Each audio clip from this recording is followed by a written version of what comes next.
The world is filled with mysteries. But let's be honest, the wildest ones are the ones we humans create ourselves. Think about it.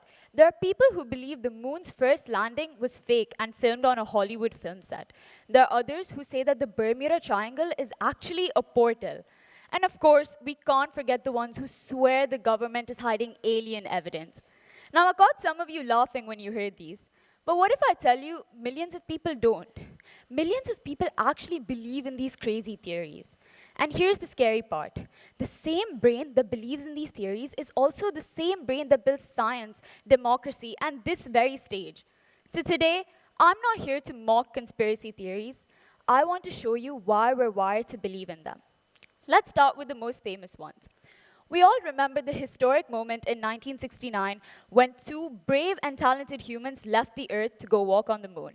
The Apollo 11 mission, June 20th, 1969, when American astronauts Neil Armstrong and Buzz Aldrin became the first ever humans to walk on the lunar surface. But some people say this never happened. They say the entire thing was just a facade filmed on a movie set.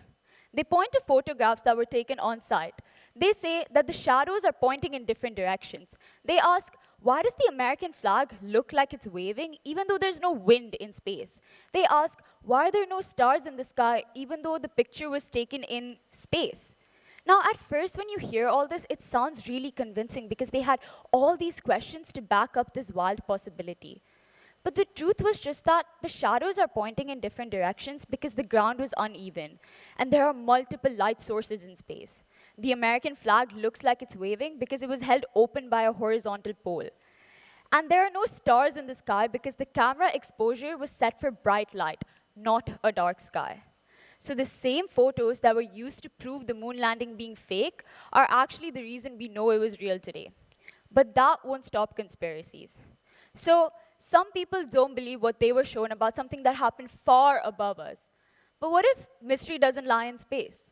What if it's right here on Earth, in a place where ships and planes still avoid talking about? The Bermuda Triangle. Over the years, it's been claimed to be a portal, an alien hotspot, and even a place where time bends. Let me tell you a story. In 1945, 5 US Navy training planes took off from Florida in clear weather.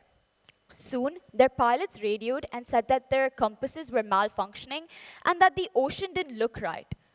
One by one, all 5 aircrafts disappeared, and there was no sign of wreckage ever found. A lot earlier, in 1918, a massive cargo ship, the USS Cyclops, vanished in the very same region with 309 people on board.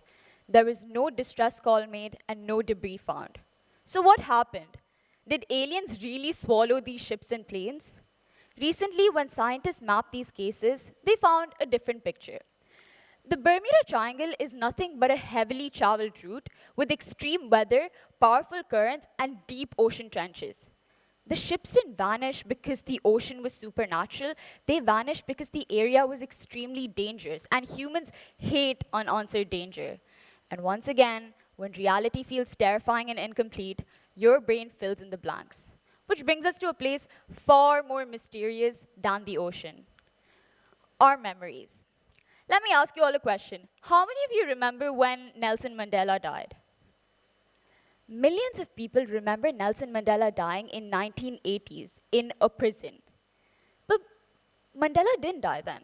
He actually became president of South Africa and died in 2013. And it's not just about him. Thousands of people remember visiting the Statue of Liberty's torch. They claim that they went there, they took pictures, and they stood up there and looked at the sky. But this torch has been closed to the public since 1916, which is over 100 years now. So what happened? Did reality really change, or did our memories? Neuroscience shows that our memory is not a recording. Every time you remember something, your brain basically rewrites it. The past that you're so sure about might just be something that your brain edited. So now here's the terrifying question. If our memories can lie to us, how do we know what's real? But then there's one conspiracy that makes all of this so much worse because it turned out to be real. Over the years, people claim that the US government was experimenting on human minds, using drugs, hypnosis, and psychological torture to control behavior. People call them paranoid. But guess what? They were right.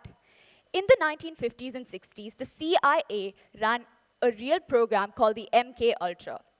They gave people LSD without their consent. They locked people in rooms and even tried to erase their memories and rewrite personalities. Some people didn't even know what was happening to them.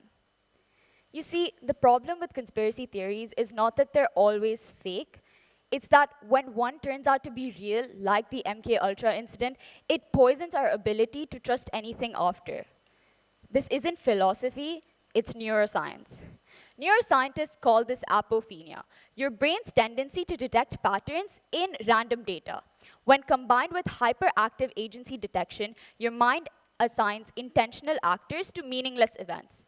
Under stress, your amygdala heightens your threat perception while the prefrontal cortex, which is responsible for skepticism and probability, becomes suppressed, creating a state where emotionally coherent explanations are prioritized over statistically accurate ones. Now, does that sound way too overwhelming?